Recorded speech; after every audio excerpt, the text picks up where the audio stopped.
Out of all the traps in Clash of Clans, the giant bombs are the ones that have brought the most amount of pain to players. They have been notorious for completely wiping out your army in the blink of an eye, and are arguably the most annoying trap to deal with, since they do the most damage and have the most devastating outcomes. And today we'll be going over the complete history of the giant bomb to see how it gained its notoriety and why it's just so strong and effective, especially considering that it has virtually not been changed at all since the beginning. The giant bombs have been available since Clash of Clans was released, and originally they didn't even have any levels, which was pretty similar to the two only other traps in the game at the time, which were the spring trap and normal bomb. And you could only unlock your first giant bomb at Town Hall 6, which was pretty high up at the time since there were obviously only 8 Town Hall levels. And you would get an additional giant bomb for each level, meaning you would have a total of 3 at Town Hall 8, which is kind of crazy to think about considering now you can have 7 starting at just Town Hall 14. But at these lower Town Hall levels, the giant bombs were the most feared trap if you were using a ground army, since most troops didn't really have a lot of health and a massive chunk of them could just either die or lose a ton of health with only one giant bomb, and this could absolutely ruin the attack. And because giant bombs are the biggest traps with them taking up a 2x2 tile space, people obviously will look for all possible locations where the giant bombs could be in the base by looking at where all the gaps were. But the thing is that even this was just so hard. There are literally so many different scenarios as to where the giant bomb could be because there were just so many base designs and ways to use a giant bomb. Some people like to keep them in the core of the base where you are most guaranteed to have the largest amount of enemy troops coming in, and other people like to put them in between the outer walls and the core, usually from the most attacked side since they could catch even more troops and possibly stop them from getting into the core. And other people literally will leave the giant bombs on the outsides where people are likely to mass place all their troops, and this could basically end the attack before it even started, but this would heavily rely on the enemy attacking from where the giant bomb is placed, so sometimes this could literally do nothing, so it definitely was the highest risk reward placement. And this was really like the first factor that made the giant bomb notorious because it was almost unpredictable to know where it would be in a base. And even another factor to consider was also the trap bases, and I had mentioned this in my hidden Tesla video, but basically trap bases were where someone would maybe have some sort of hole in the base that seemed like an accident, so the attacker would try to place other troops in there to capitalize on the defender's mistake. However, it would end up being a trap since it was full of traps, with the most impactful and dangerous one being the giant bombs. And even other than just holes in a base, people would design a base to try and funnel troops to one spot where the giant bombs would be. And the most evil sort of trap in my opinion was putting the town hall on the outside of the base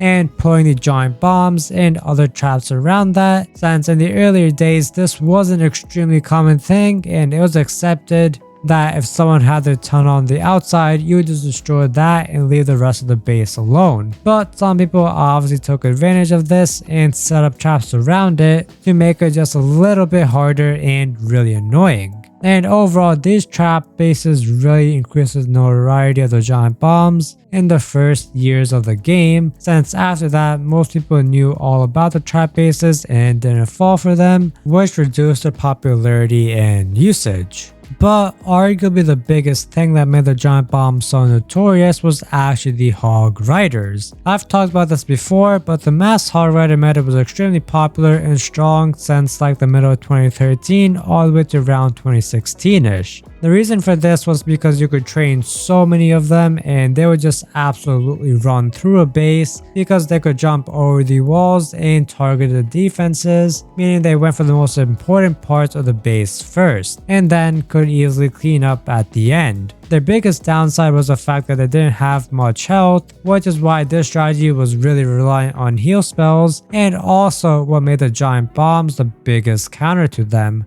The giant bombs could single-handedly be the reason why a hard rider attack failed, since they just did so much damage to them, and if you have two giant bombs together, then hogs at full health would just die instantly, and because they normally traveled in big groups, this could cause a large majority of them to die and could just absolutely ruin your attack, and it was extremely frustrating and really made the giant bomb super notorious. For about 2 years from July of 2014 to October of 2016, the giant bombs also did 1.5x damage to the hog riders, which just made it even worse for the hogs and really made the giant bombs a nightmare for anyone using the hog rider strategy, which ended up being most people at those town hall levels. But even after that 2-year period, the giant bombs still terrorized the hog riders, including even nowadays, as the giant bombs are still one of the biggest counters to the hog rider and miner hybrid strategy that is really popular. But outside of the hogs, the giant bombs have really just been extremely effective and powerful against pretty much any spammy ground troops, even the skeletons, because even though they themselves can't trigger any traps, there usually are some other normal troops nearby that will, and obviously the splash damage will obliterate any skeleton in the area. And the skeletons not triggering the giant bombs can also really help,